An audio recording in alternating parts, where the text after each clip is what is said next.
സിദ്ധാർത്ഥ ഇല്ലാത്ത 2 മാസം എങ്ങനെ അഡ്ജസ്റ്റ് ചെയ്ത് പോന്നു? അത് എങ്ങനെ അഡ്ജസ്റ്റ് ചെയ്തെന്ന് പോകുന്നു പറഞ്ഞാൽ ഞാൻ എങ്ങനെയും അഡ്ജസ്റ്റ് ചെയ്ത് പോവാം. പക്ഷെ അവൻ്റെ അമ്മയുടെ കാര്യമാണ് എനിക്ക് സഹിക്കാൻ വയ്യത്. അവൻ്റെ അമ്മയുടെയും അനുജൻ്റെയും അവരുടെ മുഖത്താണ് എനിക്ക് നോക്കാൻ പറ്റാത്തത്. അവരെങ്ങനെ സഹിച്ചു പോകുന്നു എന്നുള്ള കാര്യം ആദ്യം ആലോചിക്കണം. ഞാൻ എങ്ങനെ സഹിച്ചു പോകാമെന്ന് പറയാൻ കാര്യം എന്ന് പറഞ്ഞാൽ ഞാൻ കുറച്ച് നാൾ വിദേശത്തായിരുന്നുകൊണ്ട് അവനായിട്ട് ഫോണുമായിട്ടുള്ള ബന്ധവും അവനായിട്ട് ഡെയിലി സംസാരിക്കുന്നതും അതിനേക്കാൾ അറ്റാച്ച്മെൻ്റ് അച്ഛനോ അവൻ്റെ അമ്മയോടോ എന്ത് കാര്യം അവൻ്റെ അമ്മയോടാണ് ഡെയിലി സംസാരിക്കുന്നത്. 2 മണിക്കൂറിൽ കൂടുതൽ അവൻ്റെ അമ്മയോട് സംസാരിക്കും എല്ലാ ദിവസവും. അവർ ഈ പറയുന്ന കണക്ക് രാവിലെ വിളിച്ചിട്ട് എന്ത് കഴിച്ചു ഏത് കഴിച്ചു എന്ന് അമ്മ ചോദിക്കും. അത് കഴിഞ്ഞിട്ട് ഉച്ചയ്ക്ക് ചോദിക്കും. പിന്നെ വൈകുന്നേരം 2 മണിക്കൂർ 2.5 മണിക്കൂർ വരെ അവർ ആ കോളേജിലുള്ള എല്ലാ കാര്യങ്ങളും സംസാരിക്കും. അനുജനും സംസാരിക്കും. അവർ ഈ പറയുമ്പോൾ ആ അമ്മയും അനുജനും എങ്ങനെ സഹിക്കണം എന്നുള്ള കാര്യം അതാണ് ആദ്യം ചിന്തിക്കേണ്ടത്.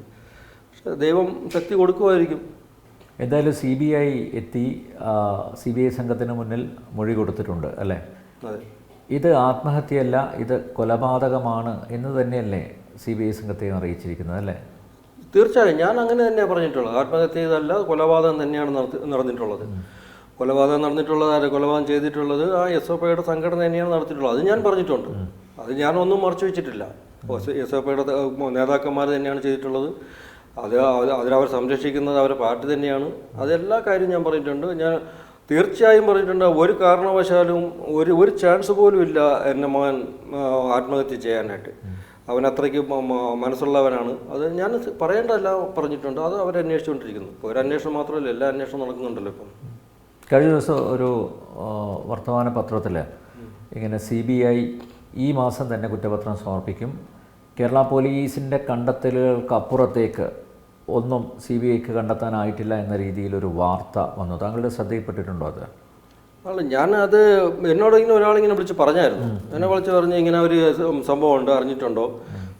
ഒരു അന്വേഷണം ഇങ്ങനെ കേരള പോലീസിൻ്റെ അതേ അന്വേഷണത്തിലാണ് നടക്കുന്നത്, ആരെയും CBI വെച്ചിട്ടുണ്ട്. ഞാൻ പറഞ്ഞ് അതിപ്പോൾ ആർക്ക് വേണോ എന്ത് വേണോ എഴുതി വിടാമല്ലോ. ഞാൻ പറഞ്ഞാൽ ആർക്ക് വേണോ അതിപ്പോൾ സ്വാതന്ത്ര്യമുണ്ട്, എഴുതി വിടാം. അവരൊക്കെ ഉദ്ദേശം പലതായിരിക്കും, പല ഉദ്ദേശം കാണും. അപ്പോൾ നമ്മൾ അതിനെല്ലാം പ്രതികരിക്കാൻ പോകേണ്ട ആവശ്യമില്ല.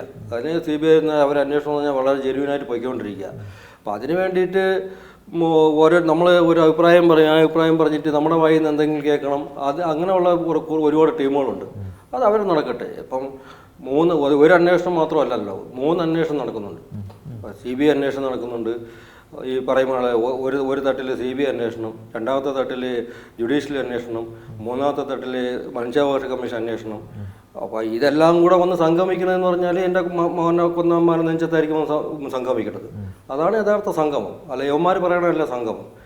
എൻ്റെ മോൻ്റെ കൊന്നവന് അതിന് കൂട്ടുനിന്ന ആ കൊലയാളികളെ കൂട്ടുനിന്നവന്മാരും ഉദ്യോഗസ്ഥരും രാഷ്ട്രീയക്കാരും, ഈ യവന്മാരെല്ലായിടത്തും കൂടെയാണ് ഈ 3 എണ്ണം കൂടെ ഒന്ന് സംഗമിക്കുന്നത്. അത് തന്നെ സംഗമിച്ചാൽ കണ്ടേയിരിക്കുള്ളൂ. അപ്പോൾ നമുക്ക് ഇങ്ങനെയുള്ള വാർത്തകളെ കൂടുതൽ പ്രതികരിക്കാതിരിക്കുന്നതാണ് എനിക്ക് തോന്നുന്നത്. അതാണ് നല്ലതെന്ന് തോന്നുന്നു.